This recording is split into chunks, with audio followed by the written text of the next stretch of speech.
Hi friends, అందరికీ నమస్కారం అండి. Welcome back to my family kitchen logs. ఇవాల్టి మన special recipe meal makers pakoda.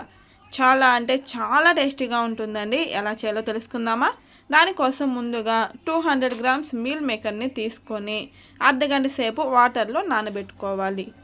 అర్ధగంట తర్వాత ఇలా వీడియోలో చూపించినట్లుగా ఎక్సెస్ వాటర్నంతా తీసేసుకొని మిక్సింగ్ బౌల్లోకి తీసేసుకోవాలి. ఇప్పుడు ఇందులోకి 1 టీ స్పూన్ సాల్ట్, అలాగే 1 టీ స్పూన్ పసుపును యాడ్ చేసుకోవాలి. ఆ తర్వాత 1 టేబుల్ స్పూన్ కారం కూడా వేసుకోండి. ఇప్పుడు ఇందులోకి 1 టీ స్పూన్ ఫ్రెష్గా దంచుకున్న అంటే వేపి దంచుకున్న ధనియాల పొడి. మిక్సీలో కంటే రోటిలో దంచుకున్నదే చాలా టేస్టీగా ఉంటుంది కదా.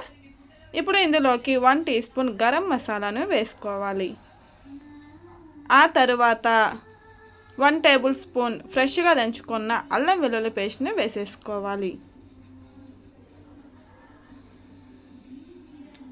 ఇప్పుడు ఇందులోకి 1 టేబుల్ స్పూన్ చిక్కటి గడ్డ పెరుగును వేసుకోండి.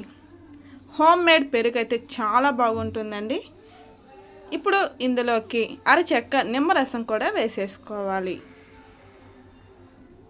ఈవినింగ్ స్నాక్స్ ఏమీ తినబుద్ధి కానప్పుడు, లేదంటే కొత్తగా తినాలి అనుకున్నప్పుడు ఇలా ట్రై చేయండి. చాలా టేస్టీగా ఉంటుంది.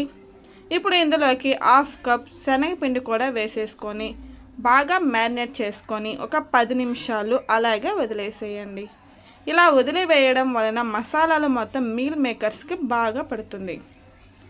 ఇప్పుడు డీప్ ఫ్రైకి సరిపడా ఆయిల్ని వేసుకొని హీట్ చేసుకోవాలి. ఆయిల్ను హై ఫ్లేమ్లో హీట్ చేసుకొని మీడియం ఫ్లేమ్లో అడ్జస్ట్ చేసుకున్న తరువాత ఒక్కొక్కటిగా అన్నీ వేసుకొని బాగా ఫ్రై చేసుకోవాలి. అంటే మంచి గోల్డెన్ కలర్ వచ్చేంత వరకు ఫ్రై చేసుకుంటే మీల్ మేకర్ పకోడా రెడీ అయిపోతుంది. చాలా సింపుల్ కదా. 10 మినిట్స్లో అయిపోతుందండి. లోపల సాఫ్ట్గా, బయట క్రిస్పీగా, కరకరలాడుతూ చాలా అంటే చాలా బాగుంటాయండి. మీరు కూడా తప్పకుండా ట్రై చేయండి. చాలా మంచి టేస్ట్ అయితే ఎంజాయ్ చేస్తారు. మరెందుకు ఆలస్యం, ట్రై చేస్తారా? ట్రై చేసి ఎలా వచ్చిందో కమెంట్ చేసేయండి.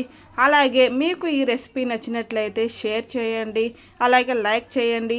మరిన్ని సింపుల్ రెసిపీస్ కోసం మా ఛానల్ని సబ్స్క్రైబ్ చేసుకొని ఫాలో అవ్వండి. Thanks for watching.